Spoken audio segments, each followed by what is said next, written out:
The final whistle blows. Your national team has just won the 2026 World Cup. You are standing inside a multi-billion-dollar stadium, completely surrounded by 80,000 screaming fans. The ground is literally shaking beneath your feet. You are crying tears of absolute joy into an $18 plastic cup of watered-down beer. The commentators on the screen are losing their minds. It is, without a single doubt, the greatest, most visceral sporting moment of your entire life. But here is the punchline. The real winner tonight is not down there on the pitch. And it certainly is not you. The real winner is a non-profit organization that is currently packing its bags, preparing to fly back to Switzerland with 11 billion tax-free dollars. Meanwhile, your city is left holding the mop, the trash bags, and a municipal debt bill so astronomically high that your unborn children will still be paying the interest on it. But hey, do not worry. At least you got a really cool selfie for your Instagram story. Welcome to Job Gains. Today, we are breaking down the 2026 World Cup economy. I am going to tear apart the financial illusions of the biggest sporting event on Earth. We are going to slice through 5 distinct economic layers to show you exactly how a 90-minute football game quietly drains your wallet, even if you never bought a single ticket. And I promise you, by the end of this video, the math is going to hit you harder than a penalty kick to the face. You will realize how your own brain is actively participating in this legal robbery. But before we get to the financial hangover, let's enjoy the party. Let's play a quick game of word association. When I say the phrase nonprofit organization, what instantly comes to your mind? Maybe a local soup kitchen, an animal shelter trying to save stray dogs, or perhaps a group of volunteers building houses for the homeless community. How about a multinational megacorporation sitting on nearly $4 billion in liquid cash reserves, projecting to generate a staggering $11 billion in a single 4-year cycle? Because mathematically and legally speaking, that is exactly what FIFA is. Under Swiss corporate law, they are registered and classified as a non-profit association, which honestly makes me wonder if I should register this YouTube channel as a charity. I mean, if FIFA is a non-profit, then my local casino is a charitable soup kitchen. But it gets much better, or much worse, depending on whose bank account we are examining today. When a country places a bid to host the World Cup, they are not just inviting the world over for a massive, month-long soccer tournament. They are voluntarily signing what is essentially a legally binding financial hostage document. To even be considered as a host for the 2026 tournament, the federal governments of the United States, Mexico, and Canada had to agree to a blanket tax exemption. A complete and utter free pass from the taxman. I really want you to stop and think about the sheer audacity of that for a second. If you are a regular guy living in New York, grinding away at a corporate job and making $60,000 a year, the Internal Revenue Service is going to take roughly 22% of your income. If you miss a tax payment by one single day, the government starts sending you letters that sound suspiciously like threats from a mafia enforcer. But if you are FIFA, and you roll into town projecting to generate $11 billion in broadcasting rights, corporate sponsorships, and VIP ticket sales, the IRS rolls out the red carpet, hands you a cold drink, and legally looks the other way. Zero corporate tax, zero income tax on their massive profits, zero sales tax on their direct operations. It is a financial magic trick of the highest order, and the disappearing act is performed directly on your city's public funds. Why on earth do federal governments and local politicians willingly agree to this absolute extortion? It comes down to a little economic concept called a legal monopoly, paired with supreme negotiating leverage. FIFA owns the single most coveted, highly emotionally charged entertainment product on the planet. And they know, for a fact, that politicians are absolutely addicted to the prestige of hosting the World Cup. It looks fantastic on a campaign poster. I brought the world to our city. Yes, you did, Mr. Mayor, you also brought a financial black hole. Because when multiple cities are bidding against each other for the right to host, they engage in what economists call the winner's curse.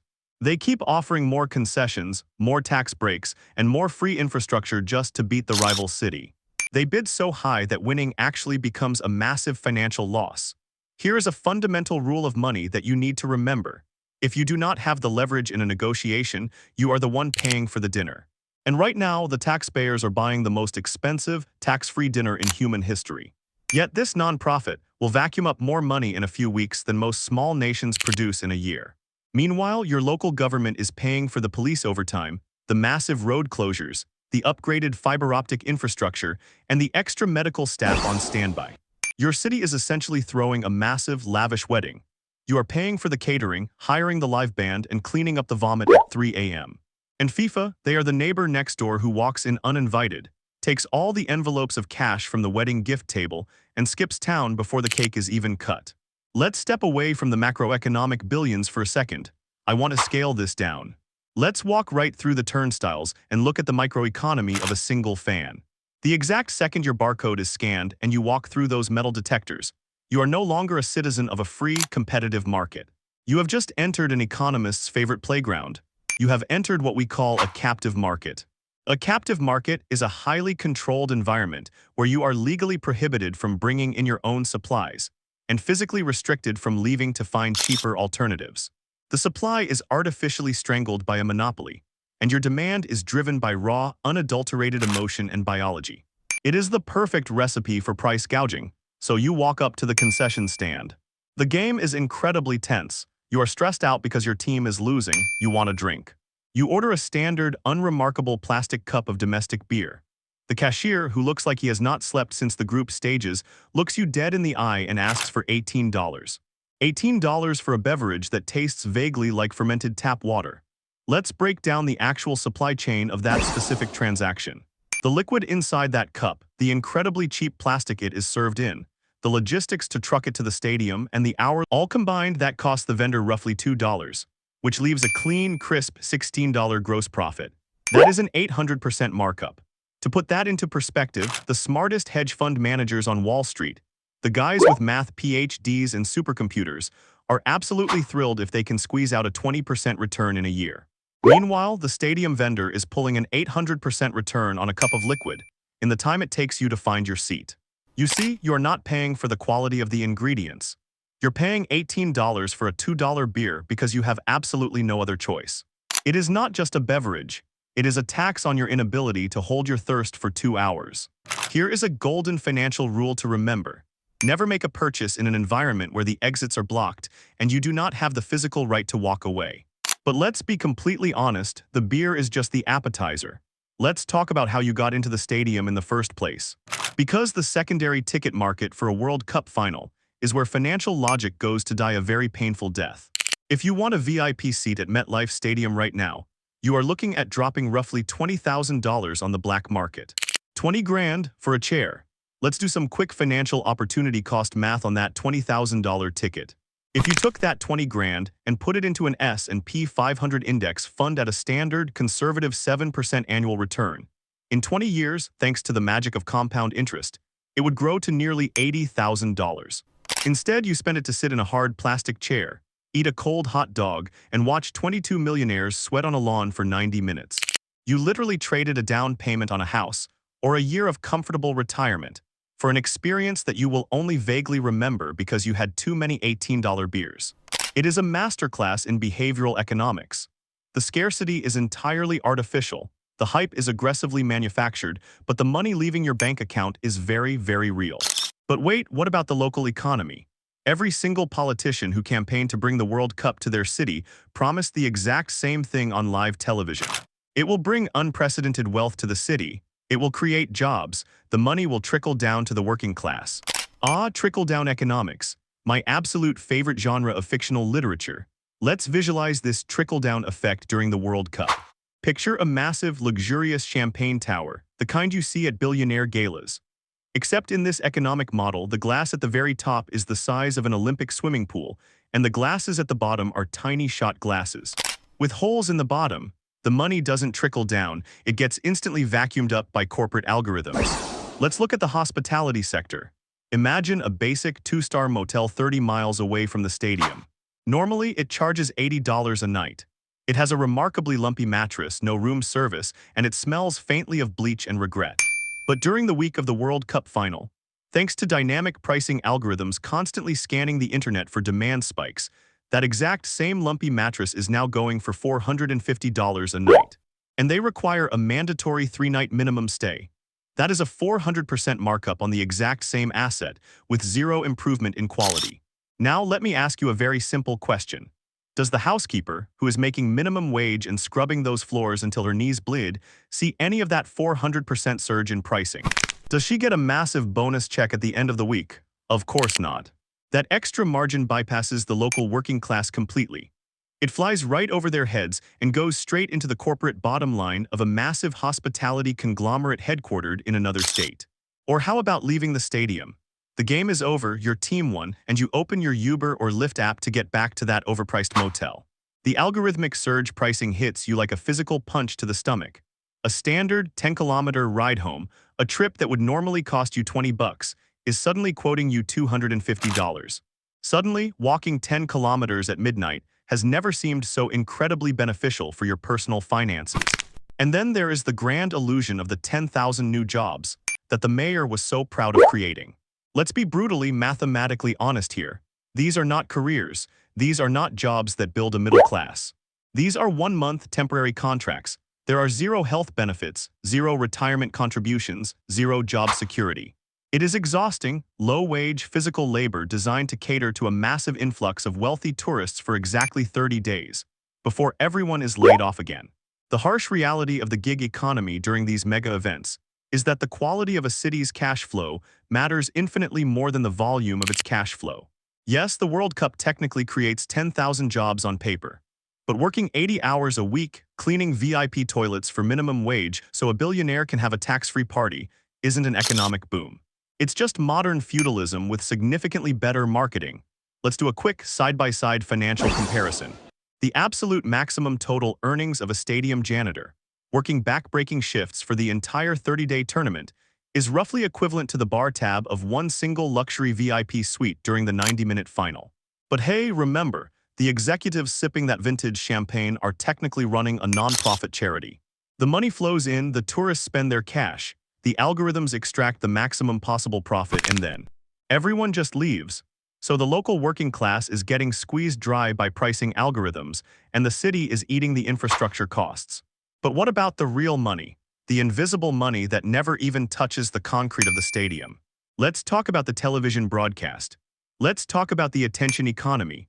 For the 2026 World Cup final, multinational corporations are spending an estimated $7 million for a single 30-second commercial slot on the global broadcast. $7 million for 30 seconds. Let's do the math on that financial burn rate. That is $233,000 per second.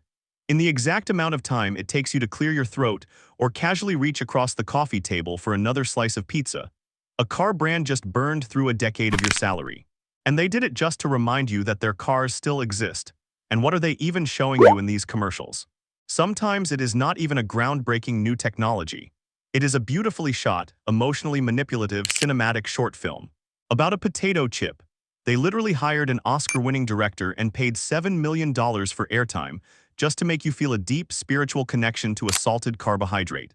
Why would a rational corporate board of directors approve this level of spending? Because in 2026, human attention is the absolute most scarce commodity on the planet. The central banks can always print more money, governments can always issue more treasury bonds. But nobody, no billionaire, no CEO, no politician, can artificially manufacture. Your attention is the only asset on Earth that they cannot just print more of. So they have to buy it from you. Or rather, they buy it from FIFA, who successfully harvested it from you for absolutely free. Look at the official tournament sponsors. The massive sportswear giants, the global soda companies, they drop hundreds of millions of dollars in sponsorship fees just to ensure their logo is plastered on the LED boards surrounding the pitch. Imagine if they took that exact same budget, let's say $300 million, and invested it into core technology, research and development. With that kind of cash, they could literally buy out a mid-sized artificial intelligence startup or fund a legitimate medical research breakthrough. But they don't. Because from a corporate ROI perspective, return on investment, it is infinitely more profitable to make sure a sweaty, exhausted striker is wearing a shirt with their specific logo on it when he lifts a golden trophy. They are not just selling you a pair of shoes or a sugary drink. They are buying a permanent, untaxed piece of real estate inside your subconscious mind. And where does all this advertising and sponsorship money go? Does it go to lower the price of your ticket? Does it go to pay the city for the massive police overtime bill? Of course not. It goes straight into the Swiss bank accounts of our favorite nonprofit organization. You sit on your couch, you watch the ads, you absorb the branding, and you generate all the value. But you do not get a single cut of the dividend. Let's fast forward to July 20th, 2026. The morning after the final, the stadium is entirely empty. The confetti is being slowly swept up by a tired guy making $12 an hour. The private jets belonging to the FIFA executives, the politicians, and the corporate sponsors have already cleared the airspace. The circus has officially packed up its tent and left town, but what stays behind? A financial hangover that will last for the next 2 decades. To host a mega event like the World Cup, cities do not just use the spare cash they have lying around in a drawer. They borrow money, they issue municipal bonds. They take on massive, long-term public debt to upgrade stadiums, expand highways, and deploy military-grade security for a few weeks of use. This brings us to one of the most painful, unforgiving concepts in all of economics: opportunity cost. Every single dollar spent on a stadium upgrade to meet FIFA's luxurious VIP standards is a dollar that is strictly not being spent on fixing local schools, upgrading hospitals, or offering tax breaks to small businesses that actually operate year-round in your community.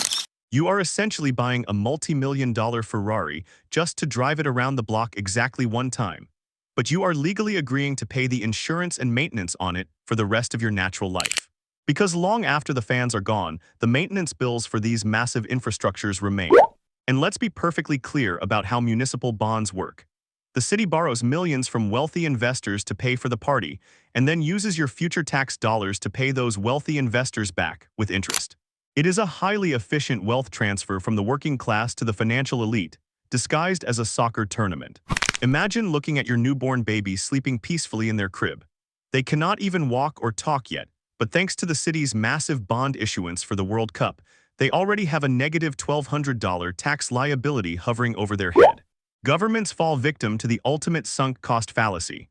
They convince themselves that the global exposure is worth the crushing debt. But let me tell you a secret. Global exposure does not pave potholes, it does not fund teacher salaries, and it certainly does not pay off bond interest. When the dust finally settles, the financial scoreboard of the 2026 World Cup is brutally, undeniably clear. The players get a solid gold trophy. The politicians get a fantastic photo opportunity for their next election campaign. The sponsors get their corporate logo burned into the retinas of a billion people. And you get a 20-year municipal bond debt. Congratulations, you are the real MVP. Let's stop laughing for a second. Let's look at what is actually happening here. Throughout this entire video, we have talked about billions of dollars, tax exemptions, $18 beers, algorithm extortion, and government debt.